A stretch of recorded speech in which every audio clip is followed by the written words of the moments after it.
Welcome to episode 468 of Salcedo Paranormal, and tonight I'm sharing true paranormal stories from the web. As always, you can find all episodes of the show along with links to social media and other ways to contact me at the podcast page, and that is salcidoparanormal.podbean.com. That's SALSIDO paranormal.podbean.com. Always happy to hear from you all, whether you have comments or questions or topic suggestions, or stories of paranormal experiences, whether they're your own or from others that you trust. Happy to either read those or have you join me on the show to talk about them. Thank you all for listening, whether you are here for the live streams on Discord, or you listen on the podcast or YouTube feeds, or on the Trouble Minds Radio Network, KUAP Digital Broadcasting, where you can hear replays of 2 episodes of the show every night at 6 p.m. Pacific, 9 p.m. Eastern, right before Trouble Minds Radio comes on. As always, I want to thank Michael Strange, host of Trouble Minds Radio, as well as Liam Martin, host of the Exile Minds podcast, for producing the show and putting it up on the station. If you'd like to help the show, there are some different ways to do that.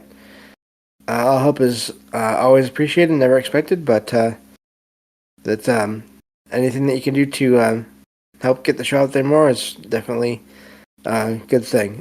You can always share the show with others, and or rate and review the show on your podcast platform of choice. Also, I've written some paranormal fiction and nonfiction books you can check out over on Amazon. I also have a Patreon page, and there will always be at least one episode per month over there of this kind of a show, True Paranormal Stories from the Web, available to all membership tiers, and hopefully as the show goes on, there'll be more of those each month. I would love to do at least one a week. We'll see how that goes. If not this year, then definitely next year. It's just with all the holidays and everything in the last couple months of the year. I think that could complicate that, but we'll see. Also, if you'd like to make one-time donations, you can do that through PayPal and or Venmo. And again, help is never expected, but always appreciated, as there are expenses in making the show, from equipment to research materials to travel expenses. I'll be going to the Mid-Michigan Paracon this year, November 4th and 5th. At the Soaring Eagle Casino and Resort in Mount Pleasant, Michigan. Going to be doing some recordings there of myself and anyone else who wants to be recorded, talking about the paranormal in general, and then also just experiences as well. So, and then I'll bring those recordings back and I will share them on future shows. So, I think that covers everything. Just a quick note, I may take off a week, starting, let's see, I guess it would be September, it's either 8th or 9th. The first full weekend in September, I have a family gathering that I'll be going to, and I may be offline for a couple of days. And so, just so you all know, I will mention it again when it gets closer. I may, but I'm pretty sure I'll just take that week off, and just to make sure I have enough time to do all that and enjoy being with family, and then come back to the full week schedule as usual. So we still have a whole week of shows before that, so not counting this week. I think that covers everything. So let me get to the stories here, and we'll get going.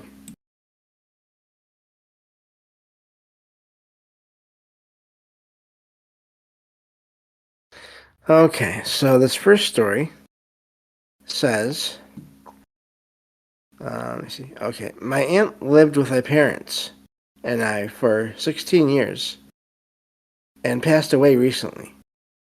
Since then, we have all sensed her presence here. Still, I seem to have more experiences than my parents. About a week after her death, I felt a light tap on my back. reminiscent of how my aunt used to tap me or pat me as a child to get my attention. My aunt used to cook meals and tend to my uncle during the weekends. And the tapping was reminiscent of her scooting me away while busy. My mother has been experiencing more paranormal activity recently, and even claimed to have seen my aunt in the living room one night. My aunt had a favorite TV show that she used to watch in her room before she passed away. After her death, we have received multiple social media notices about the star of that TV show several times a day. We wonder if my aunt is somehow behind this, using it as another way to let us know that she is still around, in a way.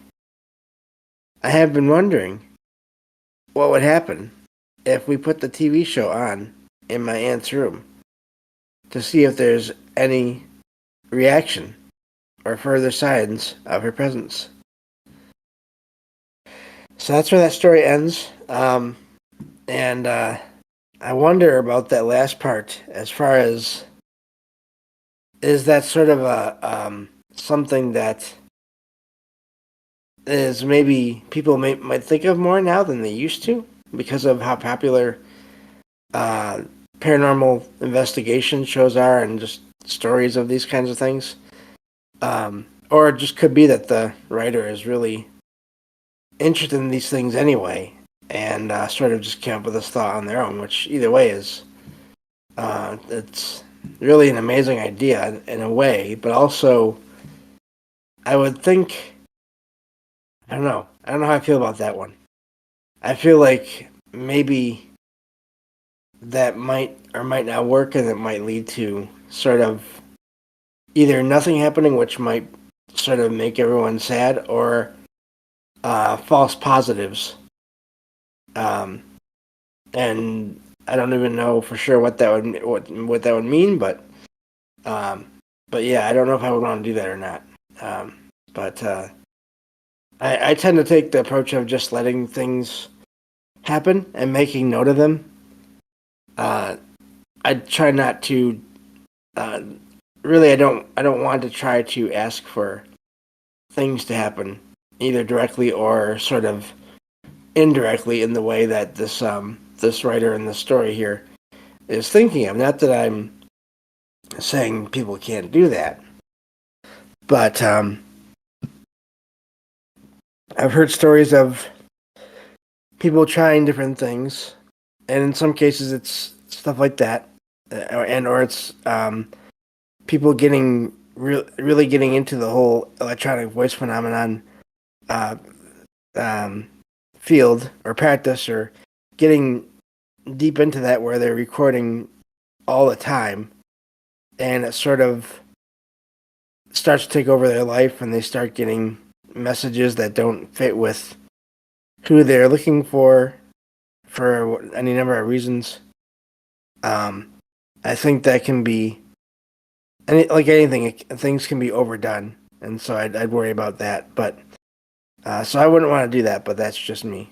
So, um, but yeah, that sounds like the writer's aunt is possibly giving signs to multiple people in the household that that she's there.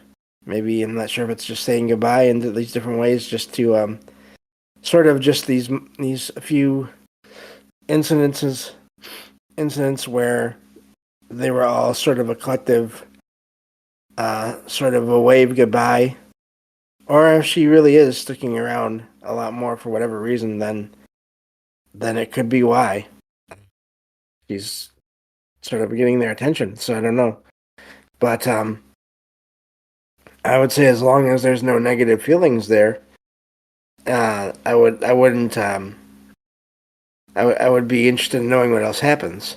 So, but again, like I said, I wouldn't want to try to sort of not instigate.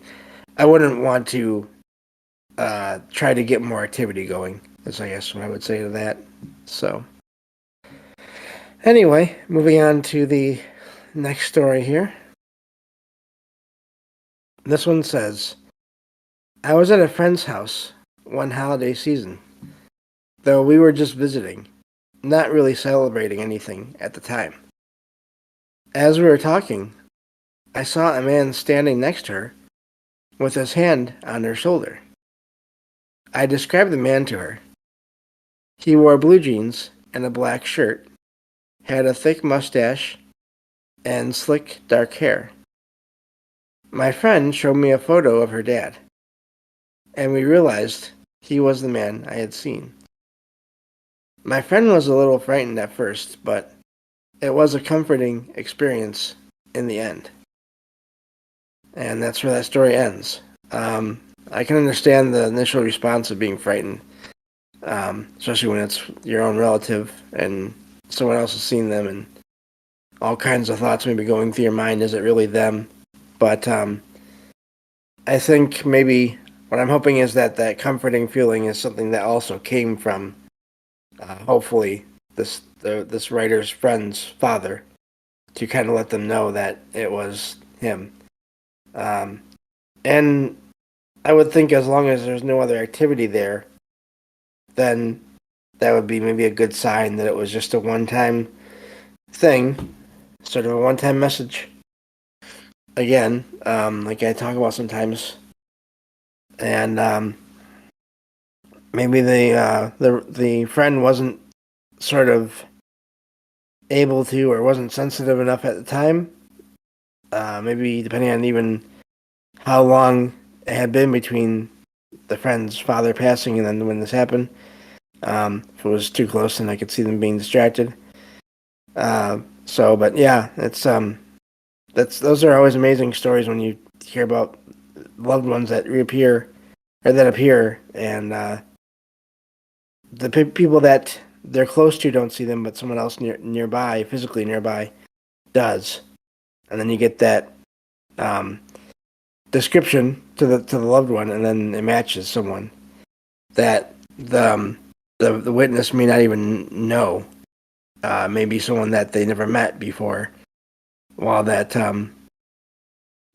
family member was alive, but now they're seeing them. So a lot of possibilities there. So yeah, not sure what to make of that one other than that.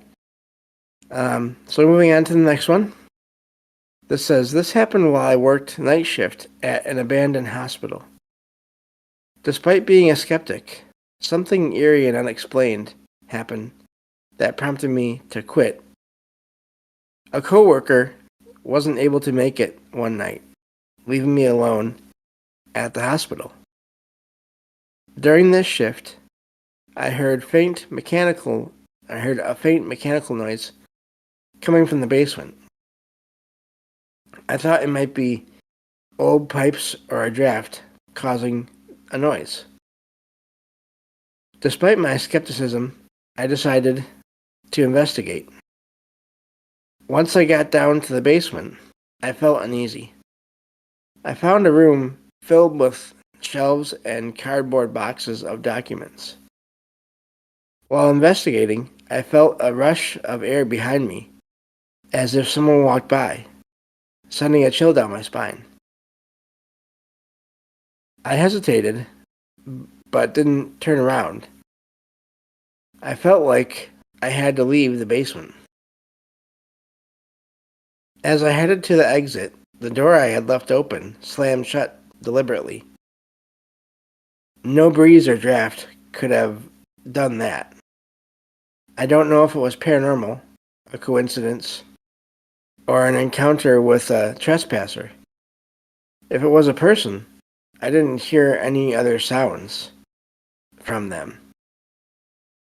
The incident prompted me to quit the job. And that's where that story ends. And there are many stories similar to that. People that are working in places where there's no one else, or next to no one else, and something that they can't explain happens, and then they understandably, they want to, they don't want to work there, at least during those night shifts anymore. Some people are able to switch switch times, switch shifts, but when they can't, I'm wondering if that's the case with this the writer there. If they can't, then they just stop. They just quit that job and find another one. And but I don't blame them. I wonder. It does sound like they tried to rule out anything that was logical or normal explanation for things. But so I'm you never know for sure. But if it was anything paranormal, I don't blame them for not wanting to work there at that time anymore. Of course, I'm always one of those people that would like to investigate myself. So places like that myself. But yeah, I don't blame anyone for not wanting to be there when all that's going on. And I wasn't there to have the feelings in the basement, so maybe they were picking up on something that didn't want them there, and the door closing was sort of another hint for them to get out of there. And I don't think that's always a negative force whenever sort of people get the message to leave. I don't think that automatically makes it a negative force. If you think about it, sort of from the point of view of these this consciousness, whoever or whatever it is, if it's spirits of people from the past, if it's people in another time that are experiencing paranormal activity, and it's people from other times, as in the writer of this story. So, in other words, there's two ghosts, and they're ghosts only in that they're from different time periods, sort of in the same area and causing things to happen for each other that they can't explain. But they've kind of figured out what's going on.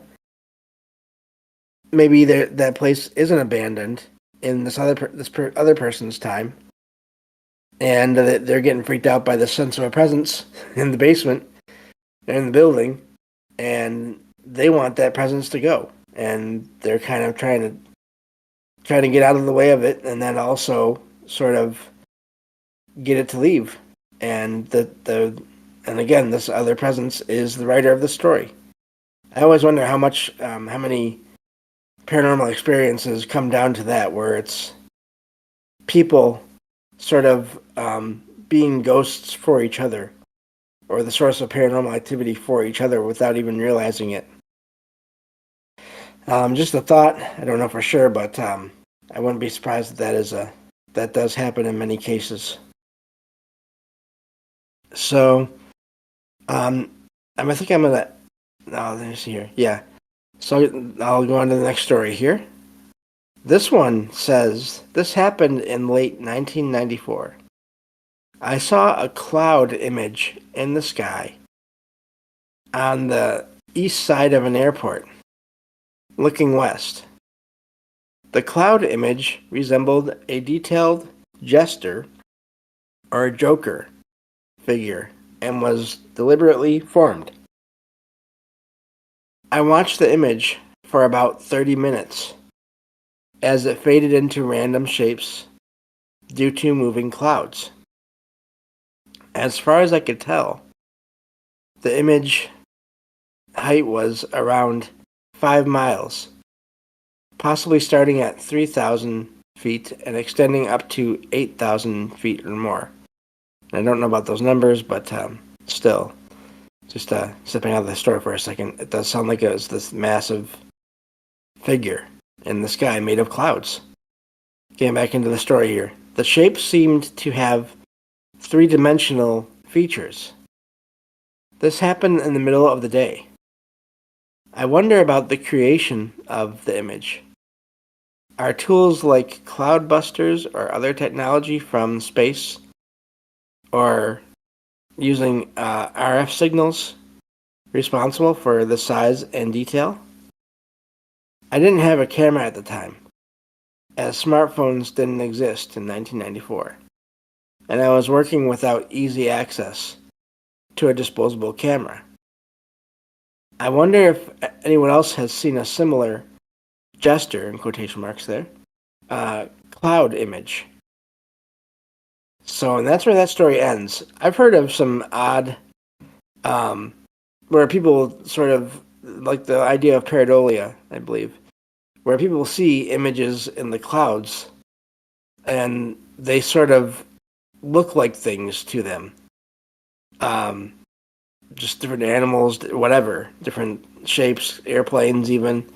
There's even clouds I've heard of where they look like flying saucers, but they're just clouds, but they're massive. But this doesn't sound like any of that. It sounds like they're saying this was again a detailed image of a trickster in a way. I wonder if that has something to do with it. If it is some consciousness, some energy that's sort of making this giant image of its purpose there. I have no idea, and of course, I like how the writer points out. They try to figure out, is this something that could have been done by regular people, or at least people with maybe access to more advanced technology? I don't know. I'm not ruling that out, but just considering the possibility of it being something formed by consciousness moving moisture and air around to make this image is really an amazing concept to me. Because then does that mean that when we see other shapes in the sky that are clouds, or even you hear about clouds where they light up for no apparent reason, or there's sightings of UFOs, sightings of lights, or even craft that seem to come into or go out of clouds, or both, is that cloud sort of also being manipulated by whatever is passing behind it, whether it's going into or coming out of it? So many questions that story brings up. And again, is that, would that be considered a sort of a manipulation of the weather? Again, I've talked about that in the show before, where the weather seems to do odd things in some cases.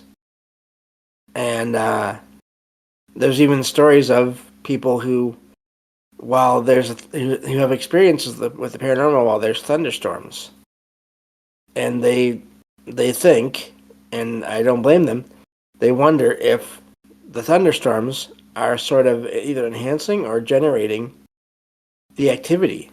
Are there entities inside either the storms or just the area that then use that energy from those storms to manifest, to do things, to make things happen around them and around the people that witness this activity? So that story really stuck out to me because I've never heard of a story quite like that, or of a figure made of cloud in that kind of detail. I've never heard of that before. And again, not that I've been doing this forever, only a few years now, almost a few years. But it's still really, I had to read that story a couple of times when I first found it because it was just a shock to hear that kind of a story. So, but that's all the time we have for today. Thank you all for listening. And I'll talk to you all in the next episode of Salcedo Paranormal. Take care.